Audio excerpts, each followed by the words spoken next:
Bertemu lagi di channel Keris dari Masa ke Masa, masih bersama Ki dan Uri.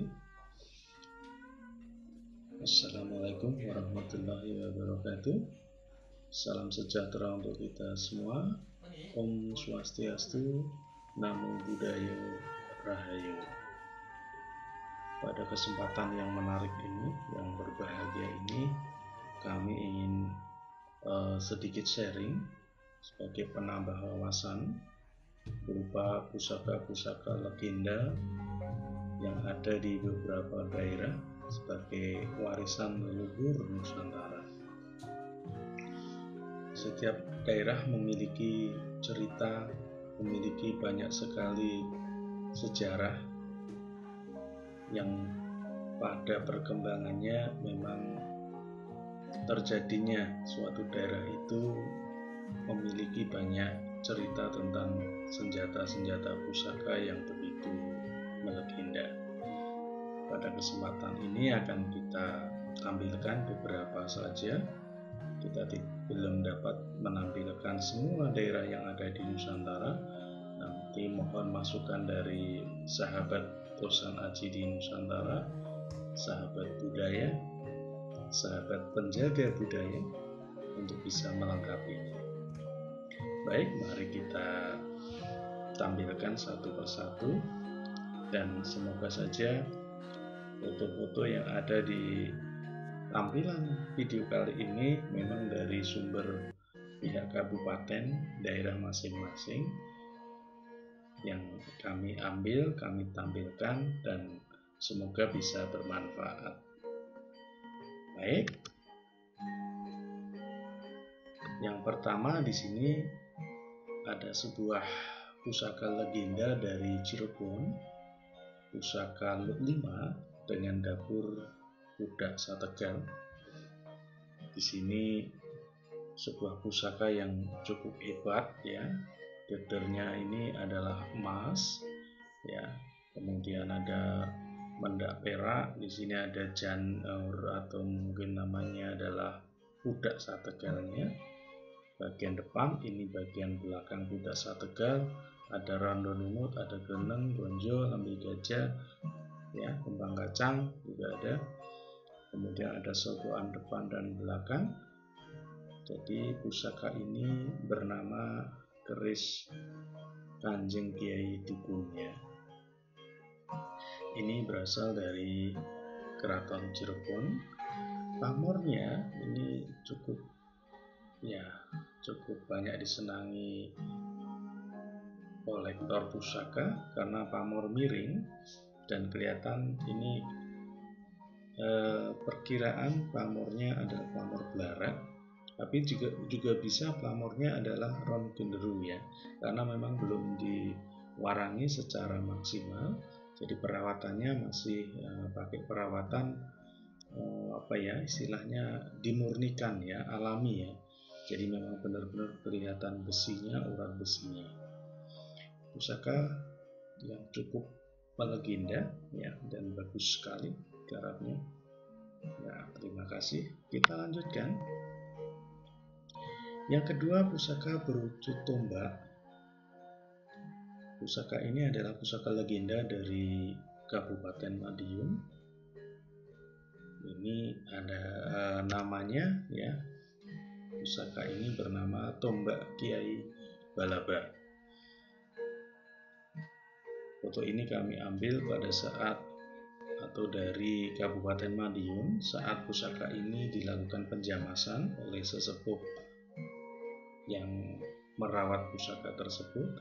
Kita bisa lihat di sana landiannya. Di sini ada landian yang benar-benar panjang sekali ya. Mungkin kurang lebih landian yang 3-4 meter di sini. Jadi penghormatan kepada pusaka Kiai Balabar ini memang sangat tinggi sekali. Oke, jadi pusaka Tombak Kiai Balabar ini memang pusaka yang melegenda, dan dapurnya memang dirahasiakan. Tidak semua orang bisa melihat istilahnya wujudnya ya. Ini demi keamanan ya, demi keamanan sebuah pusaka daerah. Oke, kita lanjutkan. Yang selanjutnya adalah pusaka pedang milik Bung Karno ya. Pusaka andalan Bung Karno yang berwujud pedang. Di sini ada 2 buah pedang bernama pedang Kiai Lepet dan Kiai Lawi. 2 pedang ini sangat istilahnya disayangi oleh Bung Karno.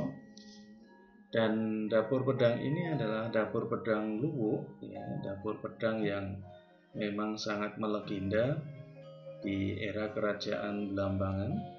Pedang ini sangat terkenal ya.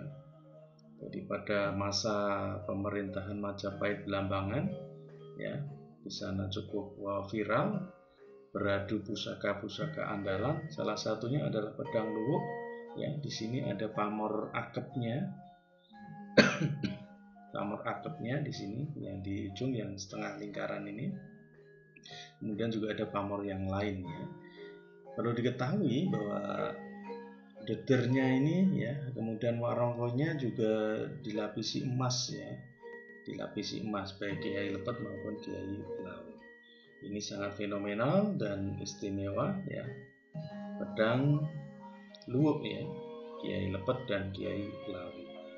Setidaknya kita bisa istilahnya mendapatkan tambahan wawasan bahwa tidak hanya keris, tidak hanya tombak, pedang juga menjadi sebuah pusaka andalan. Baik, kita lanjutkan. Nah, yang ketiga adalah pusaka legenda dari Kabupaten Batang ya. Di sini ada sebuah tombak ya. Tombak Kiai ya, Kanjeng Kiai Abirawa.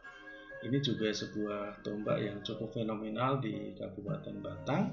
Banyak sejarah yang melingkupi tombak ini ya. Jadi cukup fenomenal. Tradisi penghormatan kepada tombak ya sebagai warisan leluhur.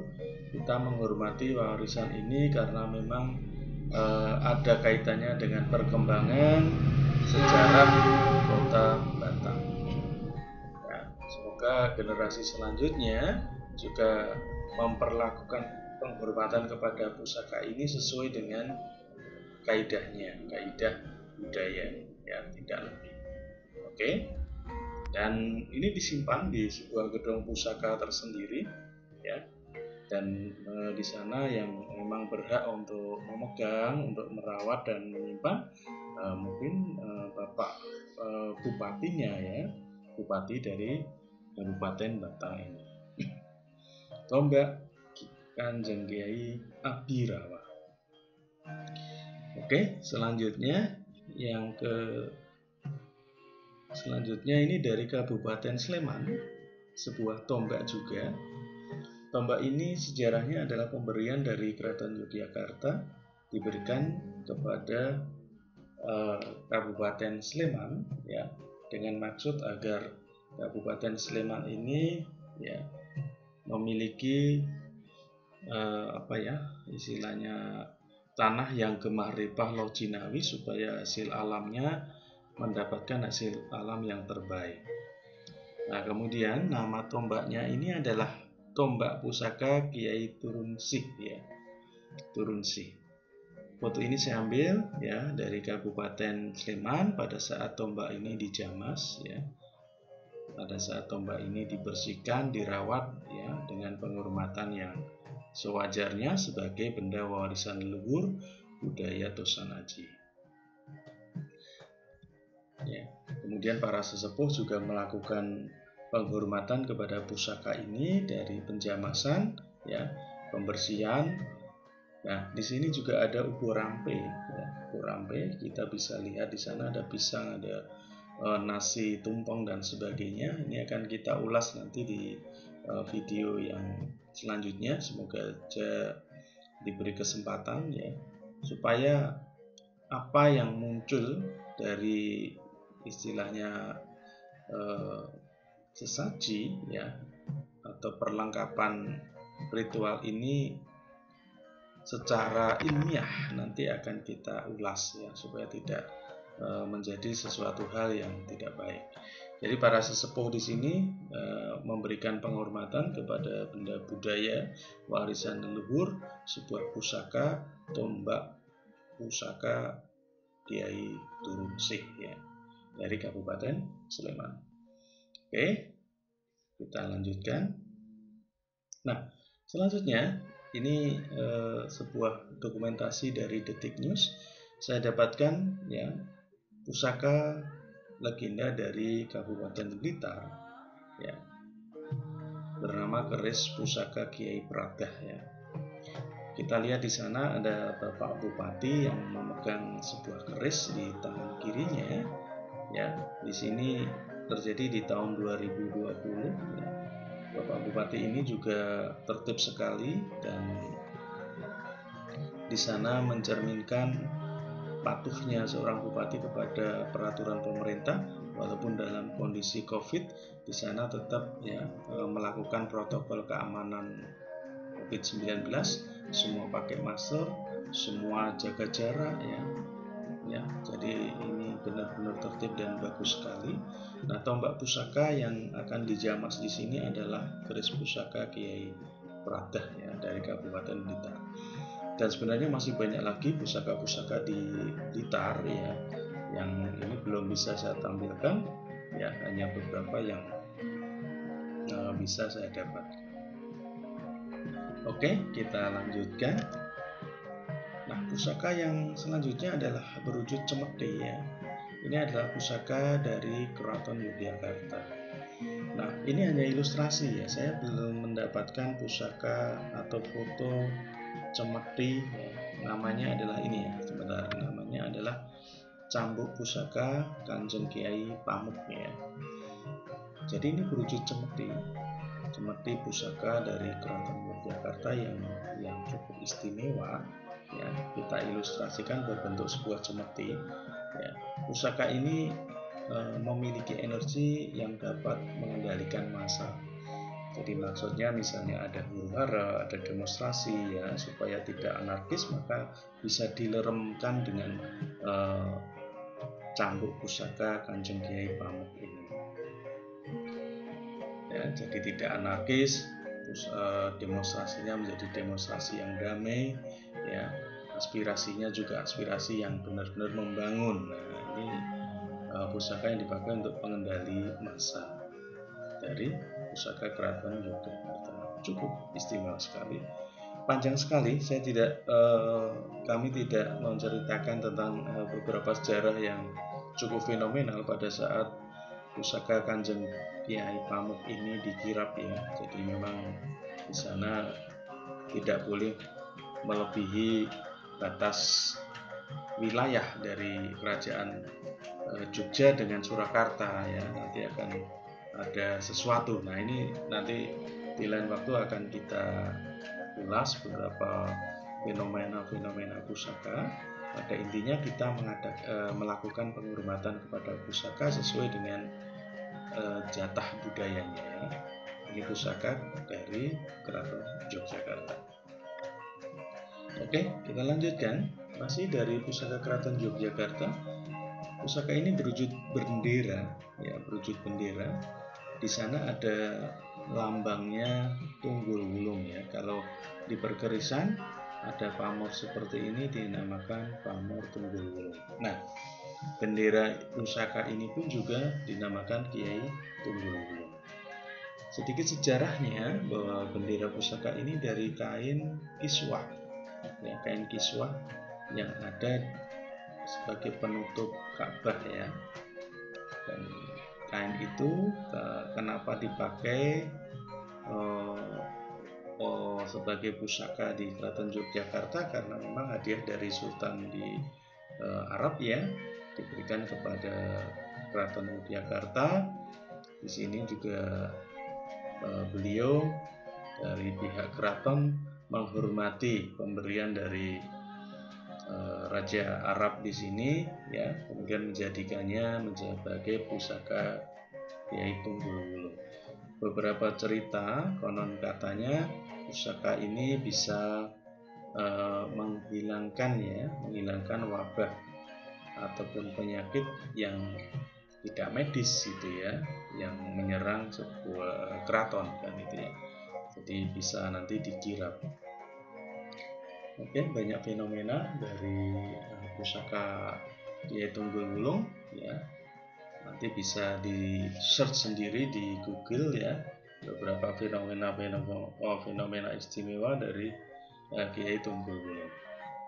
Oke, selanjutnya dari Kabupaten Madiun. Pusaka legenda dari Kabupaten Madiun ini berwujud sebuah keris. Keris ini milik Raden Ayu Retno Jumilah ya. Pada saat Raden Ayu Retno Jumilah ini mempertahankan kota Madiun ya, pada waktu itu. Keris ini bernama Keris Kanjeng Kiai Kolo Gumarang. Ya, kalau di Kabupaten Madiun ya, keris ini jelas sangat fenomenal ya. Saya dapatkan gambarnya, ini ilustrasi dari sebuah lukisan. Jadi menggambarkan di situ ada sebuah keris lurus, dapurnya tilam sari dengan pamor waswutah ya. Nah, konon ceritanya keris Kanjeng Kiai Kolo Gumarang ini dibuat di era Tuban ya, di era Tuban, jadi keris-keris Tuban ya. Jadi agak besar di sini pusakanya, berdapur tilam sari. Ini adalah sebuah pusaka legenda dari Kabupaten Madiun. Untuk ceritanya silakan nanti di share juga ya, bisa di search di Google ya tentang keris Kanjeng Kiai Kolo Gumarang. Baik, selanjutnya pusaka legenda dari Demak ya. Di Demak ini yang dikenal oleh masyarakat luas, pusakanya berwujud sebuah keris bernama Kiai Carubu ya, Kiai Carubu ya. Ini adalah pusaka milik Kanjeng Sunan Kalijaga.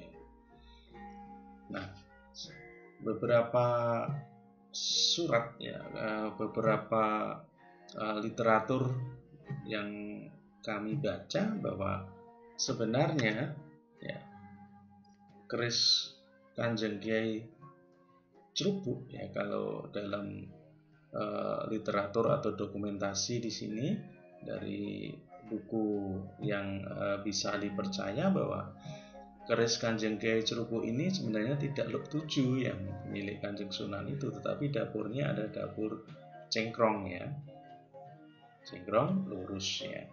Nah, bentuknya seperti golok. Kalau diceritakan dalam literatur itu ya, bentuknya seperti golok. Nah, yang terkenal di masyarakat namanya Kiai Carubu. Nah, benar dan tidaknya silakan nanti bisa bisa ditanyakan ke pihak-pihak misalnya kerabat dari Demak, dari Kadilangu Demak, bahwa keris Kanjeng Kiai Cerubuk ini seperti apa begitu.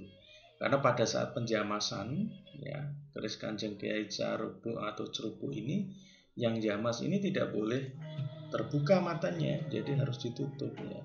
Konon ceritanya kalau dibuka matanya atau dilihat ya, pusaka ini bisa membuat seseorang itu menjadi buta ya. Nah, ini benar dan tidaknya wallahu a'lam ya. Jadi ini hanya cerita. Oke, selanjutnya pusaka legenda dari Keraton Yogyakarta lagi. Ini cukup fenomenal ya, sebuah keris lurus, dapurnya Jalak Sangu Tumpeng ya.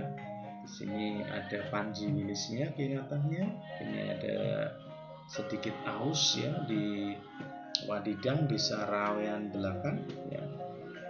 Ini adalah pusaka yang semua orang mengenal, keris Kanjeng Kiai Ageng Kopek ya. Di sini namanya Kanjeng Kiai Ageng. Perlu mendapat catatan dari sahabat perkerisan bahwa pusaka ini sangat diagungkan, sangat dihormati di Keraton Yogyakarta karena erat kaitannya dengan berdirinya Keraton Yogyakarta. Ya. Keris Kanjeng Kiai Ageng Kopek ya. Nah, ini ceritanya banyak sekali ya, banyak sekali. Oke, kita lanjutkan saja. Yang kedua, yang selanjutnya di sini adalah pusaka legenda dari Tulung Agung ya. ini sebuah tombak. Foto ini saya dapatkan pada saat pusaka di Jambas ya, oleh sesepuh dari pihak Kabupaten Tulungagung. Kita bisa lihat di sana sebuah tombak lurus ya. Kemudian ada pinggangnya ya, pinggangnya di sini. Kemudian kelihatannya ada kinatahnya juga ya. Kita lihat lebih jelas lagi ya. Tombak ini bernama tombak Kiai Upas ya, dari Kabupaten Tulungagung. Nah, kalau kita lihat lebih dekat di sini ternyata ada kinatahnya ya. Kinatah berlafadzkan huruf Arab di sini. Ya, ada Allah, ada lam alif ya, dan seterusnya. Nah, bentuknya seperti ini tombaknya. Mesinnya begitu pulen ya. Ini bisa diperkirakan era-era Majapahit ya, pusaka ini. Karena melihat dari tampilan dan bentuknya ya, tombak Kiai Upas ya. Oke, menarik sekali. Baik, selanjutnya, nah ini juga sebuah tombak dari Keraton Yogyakarta yang sangat dihormati ya, mendapat penghormatan tinggi di Keraton Yogyakarta karena memang erat kaitannya dengan perkembangan pusaka keraton dan keraton sendiri. Tombak ini bernama adalah tombak Kanjeng Kyai Ageng Pleret. Dan tombak ini menjadi pusaka andalan Keraton Yogyakarta. Hanya Kanjeng Sinuwun saja yang berhak untuk memegang, menjamasi, merawat, yang mengeluarkan ya. Jadi tidak semua abdi dalam maupun tidak semua orang di sini bisa menyaksikan dari dekat ya. Dan foto ini juga foto dokumentasi ya, kebetulan sekali saya mendapatkannya, jadi bisa diperkirakan panjang tombak ini ternyata tidak begitu panjang ya, mungkin sekitar 20-25 cm panjangnya ya. Dan di sana bisa kita saksikan lurus ya dapurnya ya, tombak Kanjeng Kyai Ageng Pleret ini cukup menarik ya. Banyak cerita yang beredar di masyarakat, memang ini adalah pusaka yang sangat istimewa dari Keraton Yogyakarta. Oke, kita lanjutkan. Selanjutnya adalah pusaka legenda dari Indramayu ya, Kabupaten Indramayu. Pusaka ini berwujud cakra ya, cakra. Nah, ini diberi nama adalah Cakra Udaksana. Pusaka ini adalah pusaka milik Raden Arya Wiraludra ya, dan erat kaitannya dengan berdirinya atau sejarah kota Indramayu, mulai dari Raden Arya Wiraludra ini babat alas sampai perdukuhan, sampai bisa makmur ya, sampai muncul kota Indramayu yang cukup subur makmur ya, Gemah Ripalo Jinawi di sini. Dan sampai keturunannya yang ketujuh ya, di sana juga masih memangku jabatan penting yang erat kaitannya dengan kota Indramayu ini. Cakra Udaksa. Kalau kita lihat lebih dekat di sini gambar dari pusaka Cakra Udaksana, di sini ada kinatahnya ya, matoknya kinatah dan teratai. Kemudian ini adalah seperti roda dan ini cakra ya, senjata cakra milik ya siapa yang di pewayangan ini, Krishna ya, Krishna ya, ini Krishna. Oke, selanjutnya pusaka legenda dari Jambi ya. Ini adalah sebuah keris yang memiliki kinatah yang begitu detail ya, kemudian rangkanya juga bentuknya di sini emas. Kita lihat di sini detailnya pusaka keris si Ginjai ya. Konon ceritanya pusaka ini berasal dari atau pemberian dari Keraton Sultan Agung ya, dari Sultan Agung, kemudian meminta Empu Kinom untuk membuatkan sebuah pusaka dan dihadiahkan untuk kerajaan Jambi ya pada waktu itu. Nah, di sini kita lihat detail kinatahnya begitu bagus ya, begitu maksimal, presisi ya. Nah, kalau kita lihat lebih dekat lagi, di sini ada perwujudan hewan ya, yang terdiri dari dua jenis hewan ya, ada bersayap, dan ini adalah hewan mitologi yang memiliki falsafah yang tinggi sekali. Pusaka keris Siginjaya dari legenda dari Kabupaten atau Kota Jambi.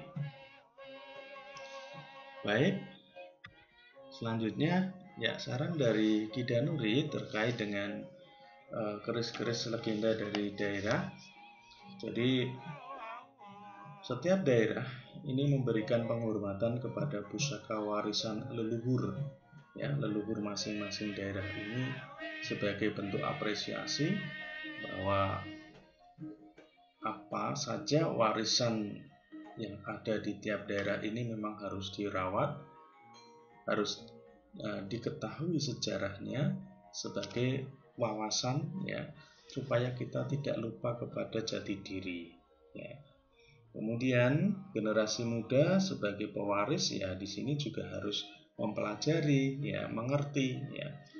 Kita tidak istilahnya, jangan sampai generasi muda ini malah mengagung-agungkan yang ada di luar negeri, bukan yang ada di daerahnya sendiri ya. Kemudian penghormatan dan perawatan ini ya, perawatan pusaka, penjamasan dan seterusnya ini adalah sebagai bentuk penghormatan kepada warisan ya, warisan dari para leluhurnya. Jadi penghormatan, tidak ada kata yang lain.